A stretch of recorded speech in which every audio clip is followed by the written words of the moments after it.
తోటపల్లి గూడూరు మండలం వరిగుండ గ్రామంలో వెలిసి ఉన్న శ్రీ జ్వాలాముఖి అమ్మవారి దేవస్థానం మరియు శ్రీరామ మందిరం మాగాణి భూముల బహిరంగ వేలం పాటలు సోమవారం ఆలయాల కార్యనిర్వహణాధికారి తాత శ్రీనివాసరావు ఆధ్వర్యంలో నిర్వహించారు.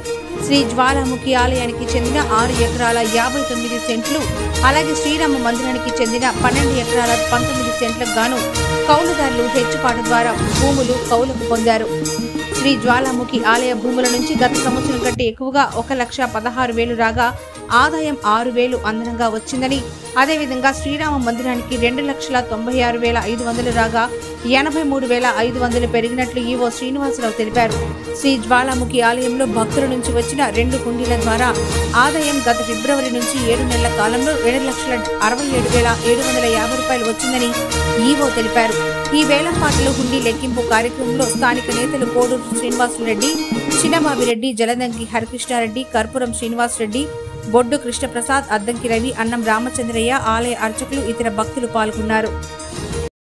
హుండీ లెక్కించడానికి 7 నెలలకు గాను అమ్మవారి హుండీ ద్వారా వచ్చింది 2,67,750 రూపాయలు వచ్చింది. అదేవిధంగా అమ్మవారికి సంబంధించినటువంటి ల్యాండ్ని 6 ఎకరాల 59 సెంట్లు బహిరంగ వేలం నిర్వహించడమైనది. ఈ బహిరంగ వేలంలో అమ్మవారికి ఆ భూమి ద్వారా 1,16,000 రూపాయలు వచ్చింది. గతం కంటే 6,000 రూపాయలు భూమి వల్ల పెరిగింది.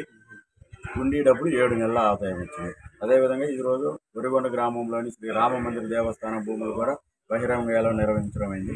మొత్తం 5 బిట్లకు గాను గత సంవత్సరం 2,13,000 ఉంది. ఈ సంవత్సరం 2,96,500 అంటే 83,500 రూపాయలు రామ మందిరానికి ఆదాయం పెరిగింది. ఇదంతా గ్రామస్తుల సమక్షంలో అందరు బహిరంగ వేలంగా పాటలు బహిరంగ వేలం ద్వారా నియంత్రణది. హుండీ అంటే గ్రామస్తులు అందరి సహకారంతో తెరవడమైంది.